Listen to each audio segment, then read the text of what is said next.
Good evening. How may I help you? My name's Amal Nouri. I'm a new teacher. Nice to meet you, Amaral. You're teaching Arabic, aren't you? Spanish, actually. I'm from Argentina. My relatives moved there a long time ago. You'd be surprised how big the Arab community is in Latin America. But Spanish isn't on tonight. It's tomorrow, Wednesday. I know. I just thought I'd introduce myself. When I came for my interview, I only met the principal. Mr. Andrews? Yes, Trevor Andrews. I must say he made me feel welcome, especially since he speaks Spanish himself. Trevor's a lovely guy. We're going to miss him when he leaves at the end of the term. Oh, why is he leaving? Has he found another job? No, he's retiring.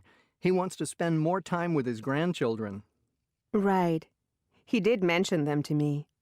Did Trevor also mention that he likes to sit in on new teachers' classes, just for a few minutes?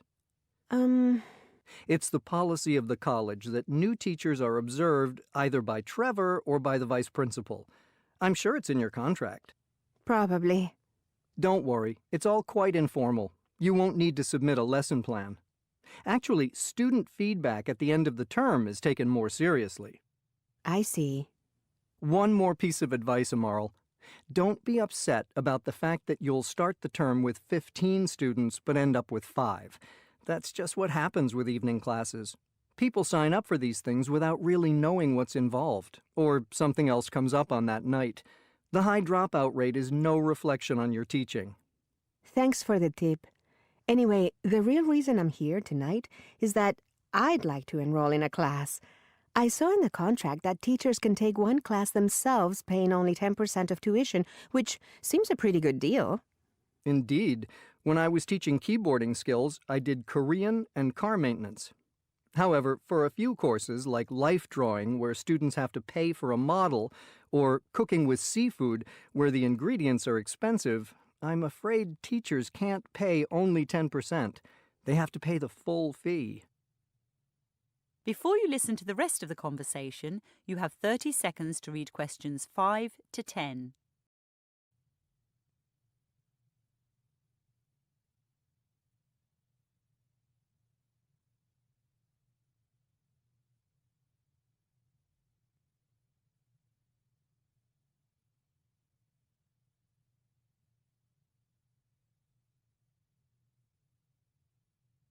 So, Amaral, what would you like to do? I'm interested in Sally Burton's class called Working with Wool. I read about her in the local paper.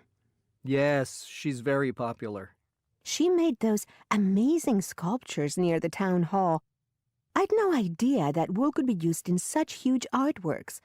I'd always thought of it just in clothing or carpets. Unfortunately, Sally's class is full. You see, she holds it in her studio, so she only accepts 7 students, and we've already had 7 enrollments. I could put you on the waiting list. It's all right. My second choice was watercolor painting on Tuesdays and Fridays. Yikes! There's a class tonight. Kostia's class is also popular, but someone's just canceled, so there is a place for you. Great. For the first few nights, he's in room 14, but later in the term, when it's lighter in the evening, he takes his class on excursions to the river. There were some gorgeous paintings of the river in the end-of-term exhibition last year. Sounds good. By the way, where will my class be tomorrow? I'm not sure yet. We've had to make a few changes, but I'll give you a call or send you a text when I know. Okay. I don't think I've got your phone number. It's 0212 064 993. 993 or 553? 993. Thanks. Lovely to meet you, Amaral. I hope you'll enjoy your time with us. You now have 30 seconds to check your answers. That is the end of Section 1. Recording 2. Section 2. Voluntary Guiding. You will hear a woman talking to voluntary guides at an art gallery. Before you listen, you have 30 seconds to read questions 11 to 14.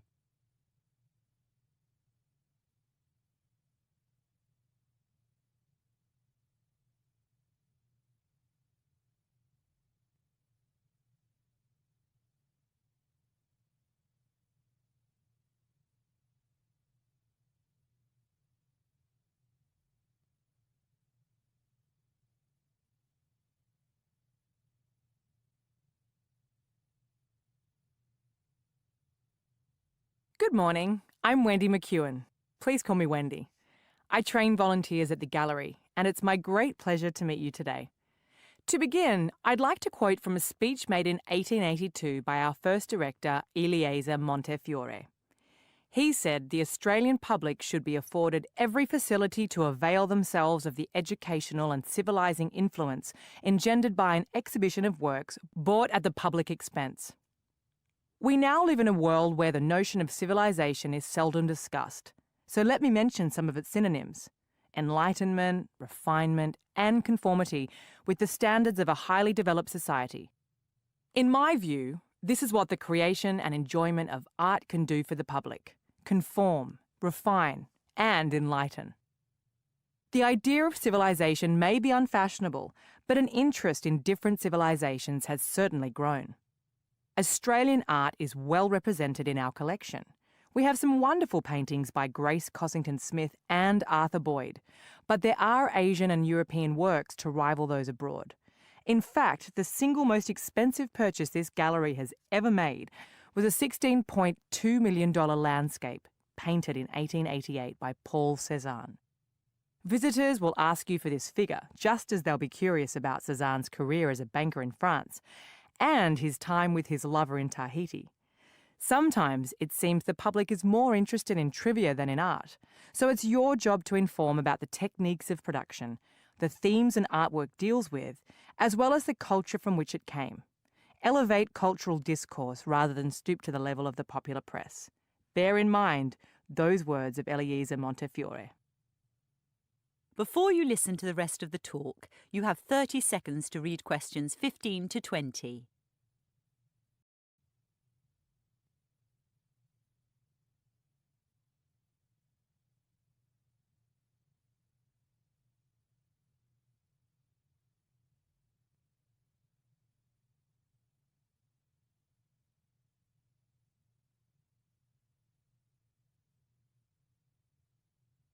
While guides are diverse, guiding is systematic. By this, I mean we adhere to standardised delivery, whether tours be for viewers on Saturday morning, for school groups, or for VIPs. Standardised delivery means that guides give the public virtually the same information about the same artworks. Sure, we all have our personal styles, but the content needs to be the same. To that end, guides are tested on information before taking their first tour. Guides also have to keep an eye on the clock. Guided tours last 1 hour. Since the building is large, part of that time is taken up in walking as well as mentioning the location of toilets, fire exits and drinking fountains. After recent additions, the gallery is twice the size it was in 2013. So ask your group where they'd like to go first. Then calculate how many artworks you can see on each level. Aim for a total of 14 in your hour. In each room, there's lots to see, but you'll only be talking about 1 or 2 items. By all means, when people in your group want to know about a work not on your list, go to it, but be brief. For the iconic works by Australian painters, you'll need to take longer. Some of these iconic works are part of the school curriculum, and many are known to international visitors who come just to see them. In the past, guides stood beside an artwork and gave a short speech. To a certain extent, that's still what happens with an audio tour. However, we now try to involve the public. One technique is called elicitation, when a guide asks questions about an artwork to see what knowledge already exists among the visitors. That way, you don't appear as the ultimate authority, and often visitors know considerably more than you. On that note, there will be times when you need to intervene, to let others in the group speak, to alter misconceptions, or simply to move on. As I said earlier, before you're let loose on the public, each voluntary guide is evaluated. Oh, that reminds me. I recall from your applications that 2 of you are Japanese speakers, so we'll probably ask you to take around groups of Japanese. Now, let's go into the gallery itself. You now have 30 seconds to check your answers. That is the end of Section 2. Recording 3. Section 3. Preparing for a scholarship interview. You will hear a woman who is going to be interviewed for a scholarship talking to a man who previously received one. Before you listen, you have 30 seconds to read questions 21 to 27.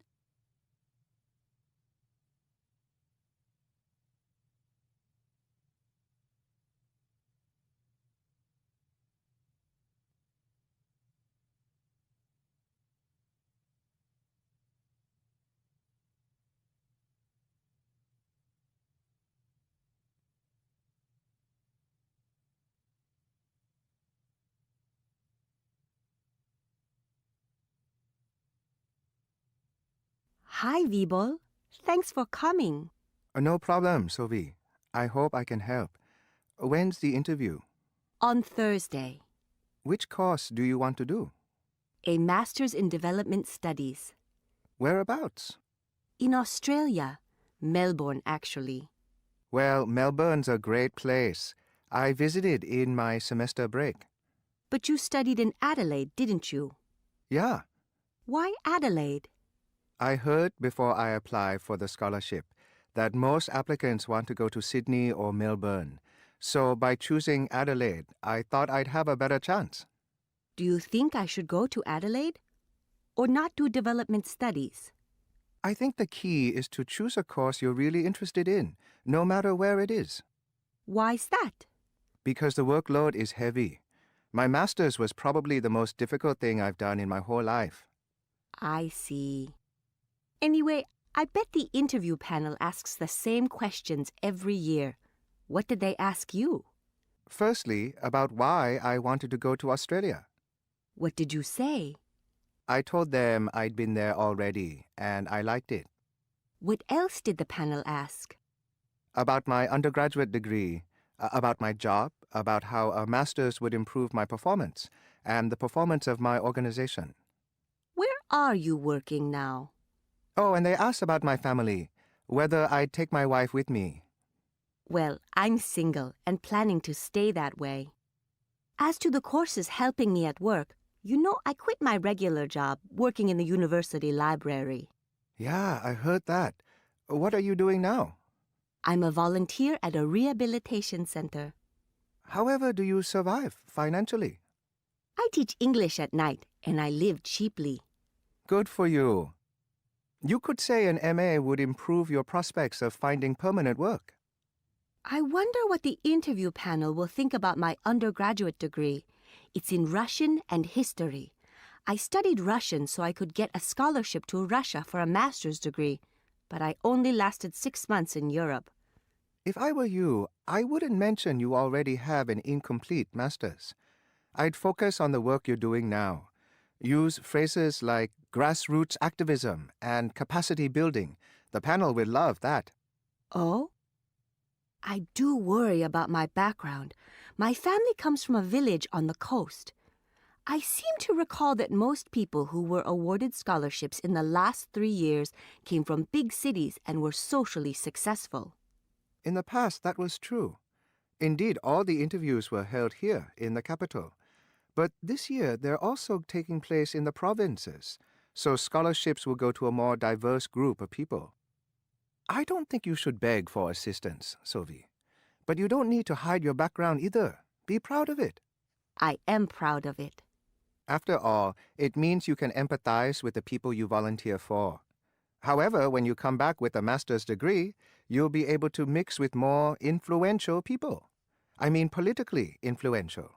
I'd emphasize that if I were you.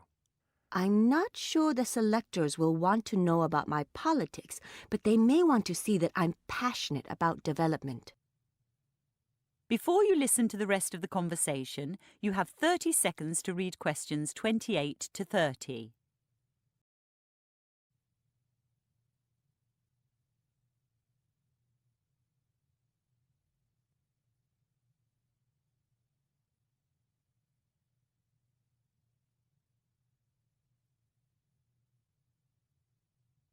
By the way, Vibol, in Adelaide, what did you do your master's in?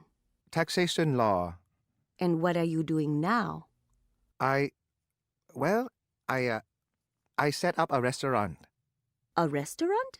With a master's in taxation law? Taxation is a nightmare here. To be honest, Sophie, I just want an easy life. You now have 30 seconds to check your answers.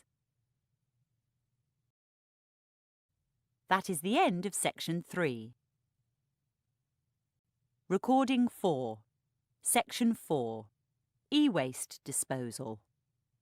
You will hear a lecture on the disposal of electronic or e-waste.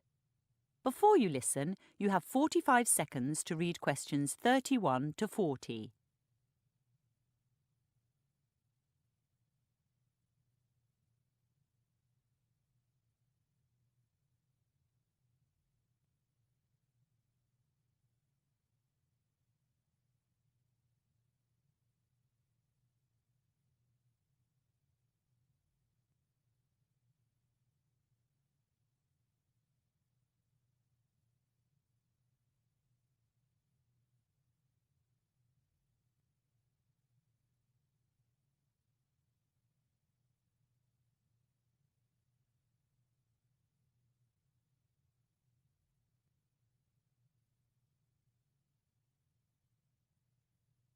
Normally in this class, we design and evaluate apps, and we'll get back to that tomorrow. This afternoon, I'd like to raise your awareness about the issue of electronic waste disposal.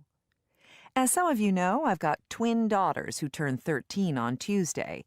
Like many children their age, they're totally in love with electronic devices. My husband gave his old smartphone to one of them, and I was forced to give my newish phone to the other. That was 2 years ago. Now they're both demanding brand new smartphones of their own. As an anxious parent, I would have given in to this demand had I not just read an article about e-waste.